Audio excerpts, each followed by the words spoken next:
Radhe Krishna friends, आपका दिल से स्वागत है हमारी और आपकी चैनल आइडियल मेमोरियल प्रोफिशिएंसी पे, जहां पर आपके सारे टॉपिक्स की अंडरस्टैंडिंग होगी crystal clear and I will try my best for that.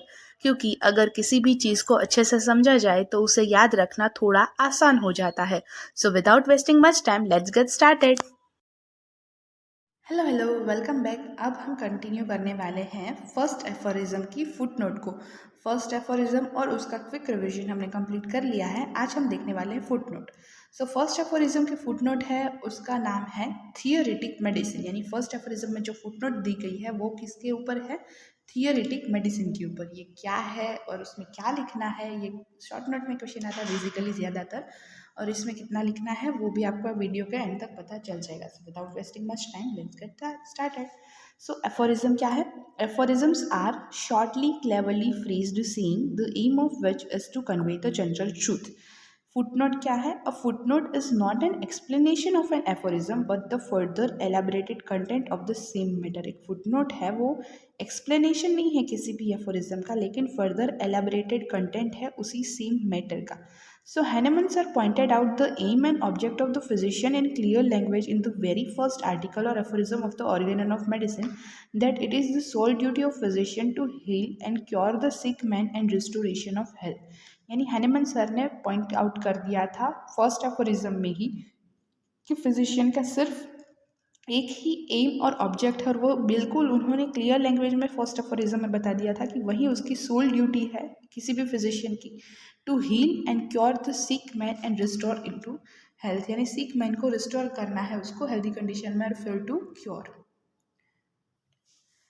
Homeopathy है वो कोई थियोरी नहीं है डिसीज़ की, लेकिन थियोरी है क्योर की। Homeopathy is not the theory of disease but the theory of cure. In the footnote to aphorism first, Hahnemann sir criticized the work of physicians, and physicians' work is not to construct different theories about the disease and its causes। Hahnemann sir है वो first aphorism में criticise करते हैं physician के work को, कि physician का काम है वो सिर्फ थियरीज फॉर्म करना नहीं है, कि डिफरेंट थियरीज को फॉर्म करना डिसीज के बारे में और उसके कॉजेज के बारे में। उसका एम क्या है, उसका काम क्या है? To find out the curative remedy of the disease, but his aim is to find out the curative remedy of that disease. We have observed that in the medical history, many physicians have wasted their talent and time in formulating various theories of the disease।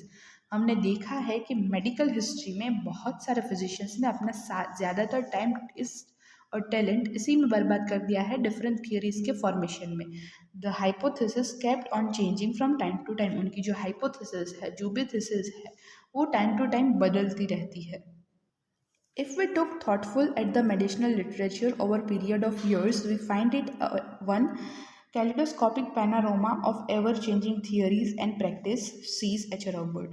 तो H Robert के according भी अगर उन्होंने बताया कि अगर हम medical literature में एक थॉटफुल रीडिंग करें तो हमें देखने को मिलेगा कि ज़्यादातर ईयर्स के बाद आपको बहुत सारी चेंजिंग थियरीज मिलेगी, यानी कोई फिक्स्ड आइडिया तो है ही नहीं।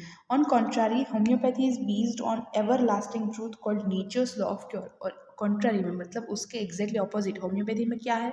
हम एक एवर लास्टिंग प्रिंसिपल पर बेस्ड एक सिस्टम है। जो लॉ कौन सा है जिस पर हमारी सिस्टम पूरी बेस्ड है? वो नेचर्स लॉ ऑफ क्योर, इसी पे बेस्ड है। कोई भी थियरी चेंज नहीं होती। तो यहाँ पर बेसिकली हैनेमन सर क्या कहना चाहते हैं कि जो एलोपैथिक डॉक्टर्स है वो क्या करते हैं, कोई भी नया डिसीज आया उसका उसके उन लोगों के पास कोई सॉल्यूशन नहीं है, कोई मेडिसिन नहीं है, कोई क्योर नहीं है। उन्होंने क्या किया? रिसर्च एंड डेवलपमेंट स्टार्ट कर दी। जैसे कि फॉर एग्जांपल कोरोना। तो कोरोना नया डिसीज है, लेकिन हमने उसमें ज़्यादातर आर्सेनिक दी थी। हमने तो कोई नई मेडिसिन फाइंड नहीं की, क्योंकि हमारी सिस्टम है वो बेस्ड है एक एवर लास्टिंग ट्रूथ के ऊपर, एक एवर लास्टिंग यूनिवर्सल प्रिंसिपल की बेस्ड पे, जो है नेचर्स लॉ ऑफ क्योर। लेकिन एलोपैथी ने क्या किया? रिसर्च चालू की, बहुत सारी वैक्सीन मेडिसिन देखी, एक्सपेरिमेंट की, वगैरह वगैरह। यानी कि एलोपैथिक डॉक्टर्स क्या करते हैं? वो सिर्फ और सिर्फ डिफरेंट थियरीज को फॉर्म करते हैं about the disease and their causes. वो कोई एफर्ट्स नहीं लेते कि क्या रिलेटेबिलिटी है, कुछ रिलेटेबिलिटी नहीं है। हर बार कुछ नहीं मिला तो नई थियरी, कुछ नया आया नई थियरी, तो इसीलिए कोई कनेक्टिविटी नहीं बनती, सब कुछ बिखरा हुआ है उस सिस्टम में। इसलिए हैनेमन सर उसको क्रिटिसाइज करते हैं कि किसी भी फिजिशियन का काम नई थियरीज को फॉर्म करना नहीं है, बल्कि उनका एम है to cure the disease. Okay, The spirits and principles of homeopathy have never been, can be solely in the keep of any institution, for the organization are continuously changing and dying. Stout close. तो stout close ने भी ऐसा कहा कि जो spirits और principles है homeopathy के, वो भी कभी ऐसे किसी ऑर्गेनाइजेशन के थ्रू आप देखें तो वो डाइंग या फिर चेंजिंग नहीं है, वो स्टेबल है। तो orthodox school tried to lift up the art of healing to the level of theoretic medicine. Orthodox school ने तो ये भी ट्राई किया कर लिया कि आर्ट ऑफ हीलिंग को ही उन्होंने उठाकर थियोरेटिक मेडिसिन तक पहुंचा दिया, यानी कि हीलिंग के नाम पर वो क्या कर रहे हैं, नई नई थियोरीज फॉर्म कर रहे हैं। This help to impress the ignorant patient with different and difficulty and not easily understandable words. यानी ये किस में काम आता है, ऐसी थियोरीज बनाना कि जो इग्नोरेंट पेशेंट है उसको एक्सप्लेन करने के लिए कि अभी तो हम थियोरीज फॉर्म कर रहे हैं, हमारे पास कुछ सॉल्यूशन नहीं है, मतलब जो इजीली नहीं समझते, डिफ़िकल्ट है जिसको समझाना, उसको क्या करना, एक ही वर्ड में बता देने का कि हम रिसर्च कर रहे हैं, हमें नहीं पता। सो ऑर्थोडॉक्स स्कूल क्या करती है, this help to impress the ignorant patient with difficulty which are difficult and not easily understandable by words. So every time they fail to find out the basic cause, they develop a new theory in the name of scientific progress. वही बताया मैंने जो अब तक वही है कि हर बार जब वो फेल हो जाता है किसी बेसिक कोर्स को फाइंड आउट करने में, तो वो क्या करते हैं, एक नई थियरी का डेवलपमेंट करते हैं जिस साइंटिफिक प्रोग्रेस के नाम पर। These physicians in the name of specializations tried to mislead the patient with their intelligent talks. ये physicians कुछ नहीं करते, अपनी intelligent talks से, अपनी बेबुनियाद बातों से, अच्छी अच्छी बातों से क्या करते हैं, सिर्फ मिसलीड करते हैं पेशेंट्स को स्पेशलाइजेशन का नाम देकर। Eight the end Hahnemann sir cool the physician to find out the remedy which can cure the sick and not to waste the time in constructing the empty theories.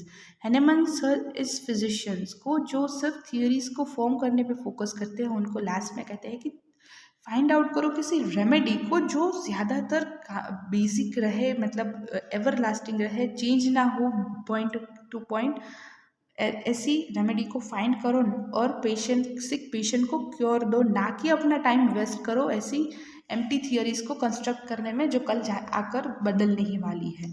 So at the end Hahnemann sir call the physician to find out the remedy which can cure the sick and not to waste their time in constructing the empty theories. He says it is now high time that all who call themselves physicians should at length ease to deceive suffering mankind with mad talk and begin now instead for once to act that is really help and to cure। यानी कि at last Hahnemann sir क्या कहते हैं कि अब वो high time आ चुका है, अब लिमिट बहुत ज़्यादा बढ़ गई है कि फिजिशियंस जो अपने आप को डॉक्टर्स मानते हैं वो अब बहुत ज़्यादा बातें ना करे, कुछ काम करे, सिर्फ जो ह्यूमन सफरिंग है उसको बातों में उलझा ना ले कि ये तो ये है, ये तो वो है, उसकी जगह बातें करने की जगह, थियरीज बनाने की जगह कुछ काम करे और एक बार तो वो हेल्प करने के नाते, क्योर करने के नाते वो देखे ऐसा। So at least for once to act that is to really to help and to cure. तो यहाँ पर थियोरेटिक मेडिसिन कंप्लीट होती है, फर्स्ट फुटनोट जो है फर्स्ट एफोरिज्म की, और फिर I have tried my best exam point of view से एक्सप्लेन करने की। फिर भी अगर आपको कुछ भी सजेशंस है, रिएक्शंस है, कमेंट सेक्शन में बता देना। मिलते हैं नेक्स्ट वीडियो में, तब तक के लिए tata bye bye. Thank you so much guys for watching this video till now. और अगर यह वीडियो आपके लिए थोड़ी सी भी हेल्पफुल हुई है then please like the video, share the video, subscribe to our channel ideal memorial proficiency. और आपके जो भी सजेशंस है, रिव्यूज़ है, कमेंट में ज़रूर बताइए। I will be grateful for that. Thank you.